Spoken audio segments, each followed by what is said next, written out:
Good rising, brethren. This is Big Judah coming to you guys from California. Before I begin, all praise is to the Most High Yahweh.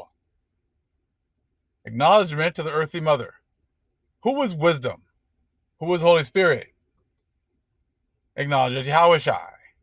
I pray the Most High blesses this lesson this evening, gives more knowledge and understanding of the events of the past in order to understand the events that are currently happening on the earth.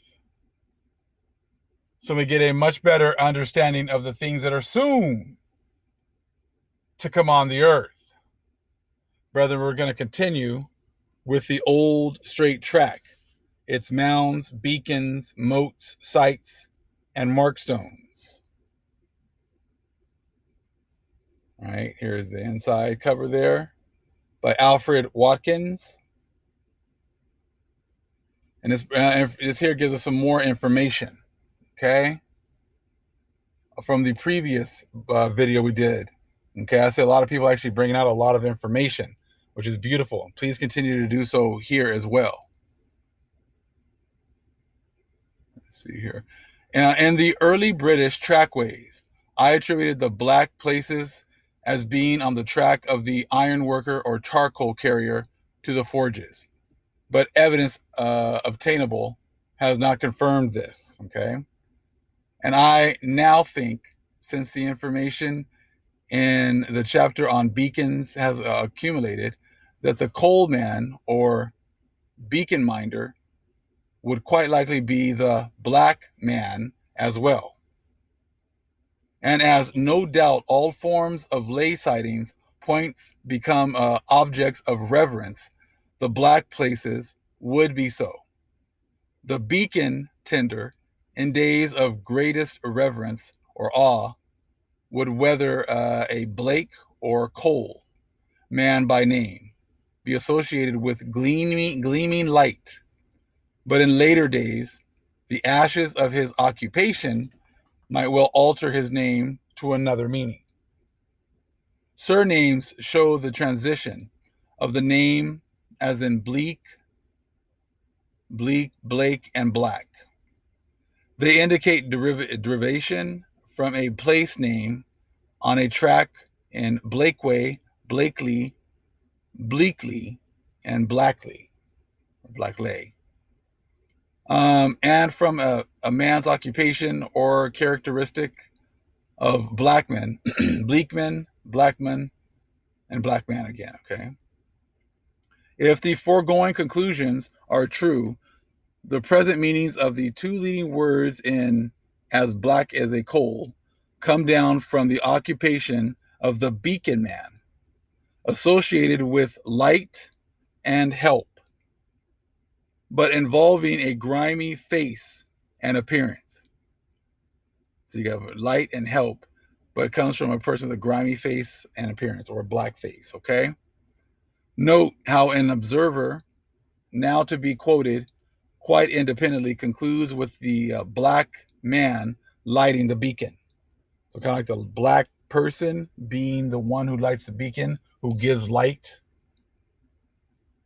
Sounds like that's what they're trying to say, and that's what they're trying to show here.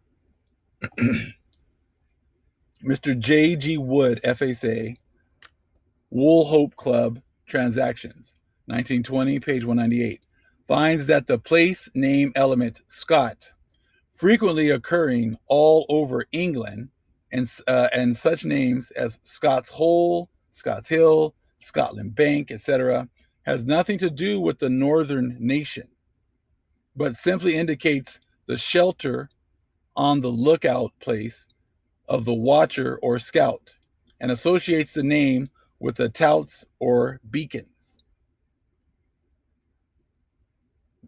He concludes thus: if any doubt is felt as to the identity and origin or meaning of Scot and Scout, reference may be made to the arms of Sir Walter Scott, in which the sinister supporter is a black man holding a lighted torch in the position for lighting the beacon.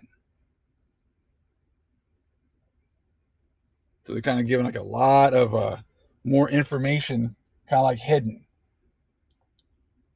So again, Sir Walter Scott. Reference may be made to the arms of Sir Walter Scott, in which the sinister supporter is a black man holding a lighted torch in the position for lighting the beacon. And the motto is Watch Wheel. The closing chapters of Sir Walter's Antiquary also seem to indicate a more than casual interest in the history and practice of signaling by beacon fires.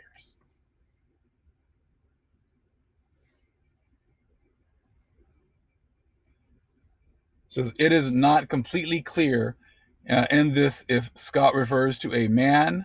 The New English Dictionary shows no connection between it and scout, but some connection with a cutting, an incision, a score, and a rare obsolete meaning of scut is embankment.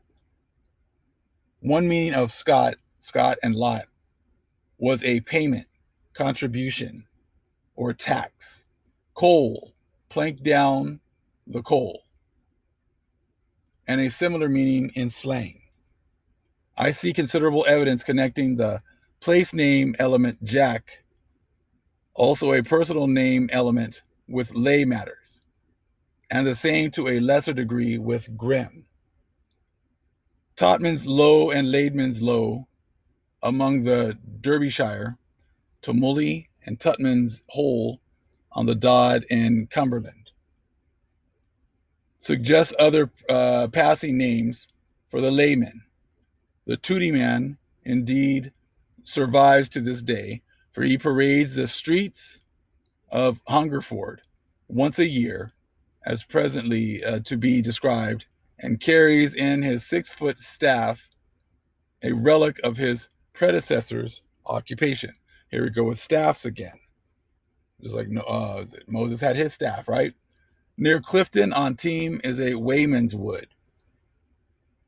I cannot sort these names out as regards time sequence, racial derivation, or grade of occupation. Hold on real quick.